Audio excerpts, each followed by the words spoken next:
Hello, hello, and let's go over UFC 235. This is set to be one exciting card that I am looking forward to. So, in the main event, as it's scheduled right now on Google, we have Robbie Lawler versus Ben Askren, which he doesn't have a picture on Google. How strange is that? Ben Askren came over from ONE FC. Now, but when this deal was made, ONE FC had posted some highlights of Ben Askren, and I am very impressed, as is most of the mixed martial arts fan world. I am the amateur super fan. I am a super fan, but I'm an amateur at it. And I gotta say, Ben Askren, he's the one to watch in this card. I mean, you have so many people on these cards, but we're going to go through this one step at a time because there's so much to go over. UFC 235. So what do we have here? We have Robbie Lawler against Ben Askren. So Ben Askren obviously is an Olympic wrestler. Robbie Lawler is known to be a wonderful wrestler, however, has vicious, vicious knockout capabilities and has an unreal work ethic that he applies to every single one of his fights. That is what makes him one of my favorite to go ahead and watch. So what else do we have here? This is going to be a huge, huge fight. I love it. This fight is set for Ben Askren to showcase his abilities on where he's at. You know, what kind of ability he has in order to react to sort of how he's going to react to the high-level UFC.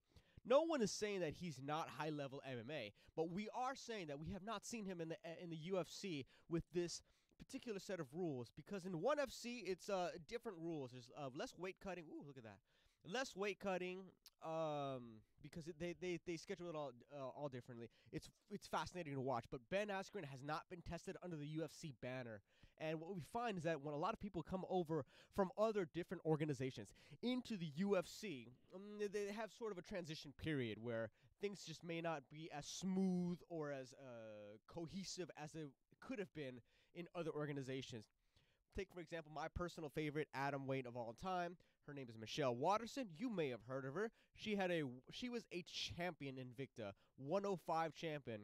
But in order to go to the UFC, which is the big time, this is the big show. This is the biggest event in mixed martial arts in the world still. When she came over from Invicta, she weighed 105 pounds and competed at the 105-pound weight class. Now, to go up to another weight bracket, she had to go to 115 and fight those girls. Now, I understand that, Ben Askren's going from one weight class to another weight class, and they're technically the same weight class, but that weight cut does make a difference. So I'm really interested to see about what's going to go on with Ben Askren. Robbie Lawler's obviously a proven vet. He's tough as all hell. One of my favorite fighters to watch because he brings it. If you ever want to see a really good highlight of Robbie Lawler, go ahead and check him out against Rory McDonald. That is a epic, epic fight that ends in a manner that is, to me, unforgettable. He has been involved in many unforgettable fights. In our co-main event, again, as it is scheduled right now, Little Heathen, Jeremy Stephens. Now, before I move on, Jeremy Stephens is truly... he lives up to his name. He is a little heathen. He is absolutely just a demon inside of the octagon. He is an absolute blast to watch. He brings it every single time, and he comes to win. Win, lose, or draw doesn't matter to him. He comes to win, and he comes to show. And he's going to be a wonderful fight against one of the hottest prospects of 2018, Zabit Magomedsharipov. I believe I said his name. Forgive me if I have not. I'm a huge fan of the one fight that I've seen of him. Again, I'm an amateur super fan. I cannot possibly watch every single fight in the world. But this man, Zabit, is considered to be one of the most well-rounded fighters that has come into the UFC, and everyone is excited to see him fight. He wants to fight. He was born to fight. Jeremy Stephens, also born to fight, but he is a UFC veteran. He has done this time in and time out, and recently it went against the best featherweight of all time, Jose Aldo. Unfortunately, he did not come out on top in that contest, but Jose Aldo is still one of the greatest of all times, and he can just... boy, his skills are pretty amazing. So this is going to be an amazing event right here. Tisha Torres, little Tornado. What was her name? She had a nickname. She's a really cool nickname. Absolutely amazing fighter. She is a pit bull, of all pit bulls, willing to go in there to go handle her business. She's gonna fight Wiley Zhang. Again, I'm sorry if I mispronounced your name, but I've never actually seen her. So we're gonna go ahead and check her out after I finish with the rest of the big news. Welterweight Diego Sanchez. Now, I don't know which version of Diego Sanchez you like the best. Okay, I like Diego the Nightmare Sanchez. That's the person that we invested our emotional support into on one of the first Ultimate Fighter. Diego Sanchez is such a savage that he's been around and relevant since the first Ultimate Fighter, which was 2005, I want to say. He's taken on Mickey Gall, obviously best known for taking on the wrestler that came over. I don't even remember his name. But Mickey Gall, bad motherfucker. This dude is ready to go. He's a fighter. He wants to fight. He's going to relish this opportunity against Diego Sanchez. This is going to propel him to legendary status, beating some big names as a young up-and-comer. Because this is an opportunity that most young up-and-comers don't get to experience. A true, tested UFC vet at his 7th professional fight. How crazy is that? I mean, this is going to be an amazing fight. Diego Sanchez comes out every single time, and he wants to win. Diego Sanchez is a badass, and he is still a badass. And Mickey Gall thinks he has his number. But honestly, this is going to be an amazing fight. This is young buck versus old buck. Not to call Diego Sanchez an old buck, but this is how this fight seems to be portrayed as. Because why else would you set against such a heavy vet against such a new guy? It seems like that's what they're trying to portray in this particular fight. Now, moving on right here to the women's bantamweight, Holly Holm versus Aspen Ladd. I think this is the wrong fight for Holly Holm. Now, I think Holly Holm should have gone against Amanda Nunes in the 145 division because she fought Cyborg to a decision. Do you know how tough you have to be to fight Cyborg to a decision? The only way you're beating Cyborg is to knock her the holy hell out, like Amanda Nunes did. So in order for Holly Holm to stay in there, she has to be tough as nails. You're talking about a vet. Holly Holm is a vet, obviously best known for her knockout of Ronda Rousey, which is, I consider that the kick heard around the world. When she landed that kick on Ronda Rousey, it literally changed the way mixed martial arts was perceived, and it changed the way mixed martial arts in the UFC did its business. Aspen Ladd, I am not familiar with, but I'm excited to see how she performs against a real vet against Holly Holm. Moving on right here to the women's bantamweight, Gina Mazzani. I've never heard of her, but I know Macy, and Macy is a killer. If you didn't see her in the most recent The Ultimate Fighter, boy, she is someone to watch. She is going to be an exciting person to watch. She's going to be in there to bring it to her, and she's a really well-rounded game. That's going to be a tough prospect for any fighter in the women's bantamweight. So I'm really excited about this fight. Now, Ovince St. Preux. Every time you see Ovince St. Preux, just know that this man is coming out to get it. He's not doing anything different than coming out and perform to his absolute best against no matter who you put against him. Ovince St. Preux can knock anybody out. He has that kind of power, but he's also a little bit more patient. Ovince St. Preux is a wonderful fighter who took John Jones to 5 rounds. He did lose in that contest just as everyone else who's fought John Jones lost against him, but he showed some real toughness, and everyone uses that fight as a picture of, what you can do against John Jones. Misha, I cannot pronounce your last name, Sirkokonov. I don't believe I've ever seen you, but I'm excited to see how you fight against Ovince St. Preux. This is going to be an exciting fight because this is the kind of fight that you use to set up, because Ovince St. Preux has a big name. Misha, I've never actually heard of, so he's going to be introduced to a whole legion of amateur superfans. So this is going to be a really exciting fight. I'm pumped for this. Now, here's where we come to the big news, and I'm excited for this. I sure hope everyone else is. John Jones, set to fight Anthony Smith in UFC 235, pending the Nevada State Athletic Commission. Now, I'm skeptical about this fight. I'm pretty sure that we had Anthony Smith put on Fox very purposely because he's hot right now. He's on he's on a winning streak. He's a real badass. He's seen a lot of great fights. If you haven't seen Anthony Smith, he's been performing at a high level. Let's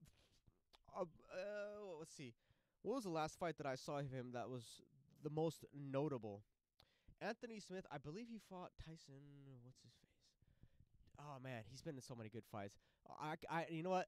He's been in so many good fights that I have to bring it up right now because this is an exciting fighter. Anthony Smith. Typing this with one hand, by the way. Did I spell that right? Anthony Smith. Boom. All right, Wikipedia. Go down right here. Let's see his Volkan Ozdemir. That was a wonderful fight right there by a submission against a real badass of Volkan. Obviously, Mauricio Hua. Rashad Evans, big fights. Thiago Santos. Now, even though he lost in this fight, boy, that was an exciting fight. Go back and look at that fight and see if both of those guys aren't true badasses. Hector Lombard, obviously, he was a champion over in Strikeforce. Big name. Andrew Sanchez, I didn't actually see this fight. And who else? Cesar Ferreira.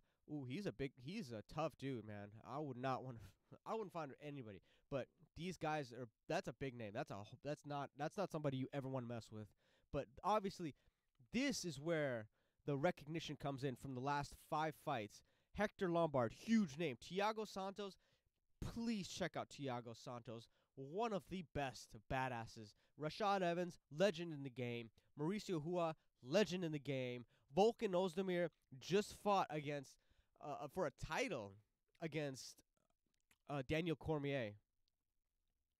So this is going to be a wonderful fight. Anthony Smith against John Jones. Obviously, John Jones just won the UFC title against Alexander Gustafsson. Shout out to Mind for Combat for go ahead and put it on that stream with that one. That one was an awesome stream. Really appreciate that one. We also have here Tyron Woodley versus Kamaru Usman. Now that's one I'm going to spend more time on because Tyron Woodley. What can you say about him? Tyron Woodley, the man with the biggest right hand the welterweight division has ever seen.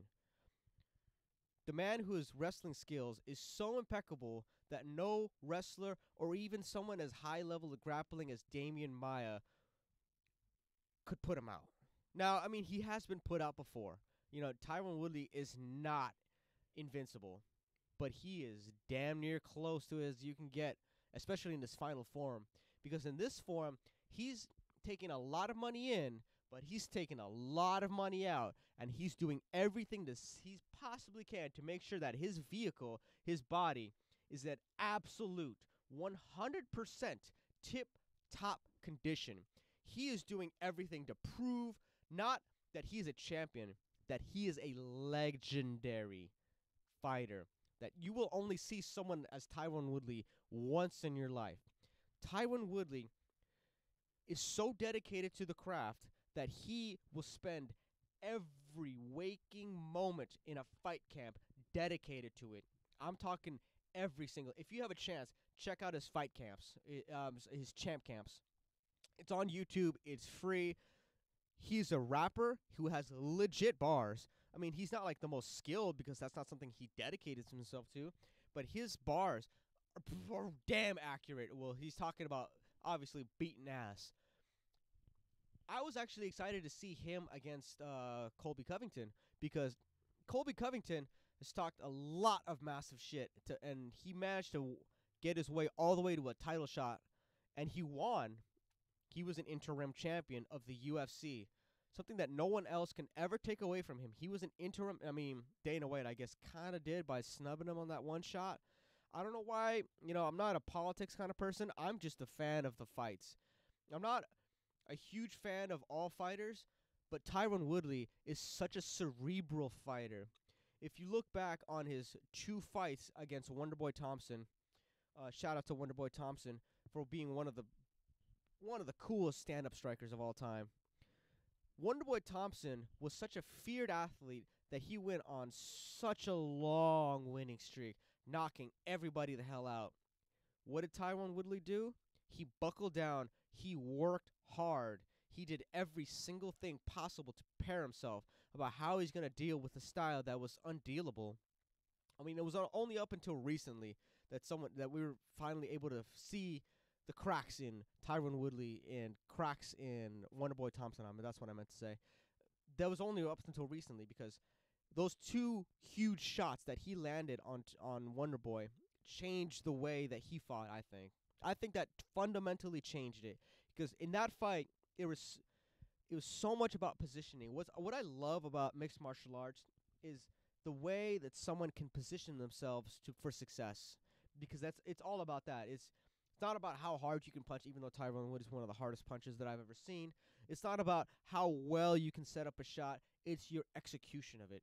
It doesn't matter if you're the best of all time at one specific thing. If you don't have a plan to execute that specific skill, then you don't have a plan for success. And Tyron Woodley is the example of doing every single thing possible to make not only himself better, but his community better. He does a lot of work with his own personal community. He does a lot of, interviews. He does a lot of things to get his name out there. Not only to get just his name out there, he obviously has a talent and something that you're going to want to watch. Everyone, if you're a fan of mixed martial arts, you're going to want to watch Tyron Woodley. And he's been accused of such strange things, like being a backseat champion, someone who handpicks his fights or hasn't fought in forever. But he's the most active champion that you have. He's the reason that the welterweight division is so exciting to me. To me, he is the reason that all of this is so exciting, because he's providing plenty of action, plenty of opportunity for people who are true deservers of the title. I don't think anyone would dispute that Wonderboy was a true deserver of the title. I don't think anybody would dispute that Damian Maia was a true opponent to the title. I don't think anybody would dispute that Robbie Lawler was a true champion, and he has come out and proved all of this. And I'm so excited to see this. I'm so excited because the man he's gonna fight, Kamaru Usman, he's coming along with his verbal skills. I love it. I love it because he fights so well, and he comes out after the fight and says, that was me at 30%. That was me at 30%. And he means it. What he meant by 30%, he means that his body was physically only at 30%, and he's still coming out here to perform at a task against a really, really dangerous person in the Viking that he fought. And he came out there and fought again recently. And Kamaru Usman has done everything to get his name out there because he believes that he deserves a title shot. And no one's disputing that. Nobody wants to fight Kamaru Usman except for Tyron Woodley. He was calling him out from the beginning. He said, look, dude, I'm not going to fight Colby Covington because there's so many good talents out there that deserves to be recognized, because Tyron Woodley is the type of champion that wants to go into mixed martial arts as a martial artist. He's the type of person that wants to approach this as saying, who is the best in this game? How can I improve my skills? Where is this lacking? What deficiencies are there? Who's the best right now? How can I show that I'm better than them? He has called out Wonderboy Johnson, Damian Maia, Darren Till, and finally, the last person he called out, Kamaru Usman, and they've all come to fruition. And I agree that they were all the best there in this division at that time. He's trying to set out a message that he cleaned out his division like Demetrius Johnson did. That's how powerful Tyron Woodley wants to be, and I agree that he is. I mean, his right hand is just, whoa. I mean, the way he hit Robbie Lawler, again, go back to watch the Robbie Lawler versus Rory McDonald fight. Robbie Lawler is such a tough dude, but his setup, Tyron Woodley dove down for a double leg, faked it, so he feinted a double leg, came up with the overhand right, and in one shot became the UFC champion. If this fight is true, from MMAfighting.com or .org or wherever the hell this is, boy, this is gonna be a good fight. Oh, and of course, I cannot forget my boy Cody Garbrandt versus Pedro Munoz. Whoa, whoa, whoa, whoa, whoa, whoa, whoa, whoa. This is amazing. Cody Garbrandt, one of my favorites. Cody Garbrandt is such a badass in this way, in this specific way. I think he's the best trap setter in MMA. What I mean by trap setter is, I mean he will go ahead and set you up in a way that you didn't expect, so that his right hand is going to be flung into your face at the worst possible moment. And it probably is going to knock you out unless you're just some type of legendary fighter, like one of my favorite fighters of all time, Dominic Cruz, the Dominator. He set him up as perfectly as you possibly can. The first person to come out there and really, really beat Dominic Cruz. I mean, granted, Cody Garbrandt has eyes set on that target forever and forever, so he just focused it, and he honed his skills to beat that kind of style. So he went along his way. He beat so many great fighters. And what I love about it is that he's going to fight Pedro Munoz. This is going to be a great fight. So this is breaking news, big news. I'm excited for this fight, for this card, I mean. I hope everyone else is, and I hope everyone watches it and appreciates how awesome this sport is. Again, amateur super fan. I'm not an amateur fan. I'm not a super fan. I just do this on my time off. Love y'all. Let's do this next time.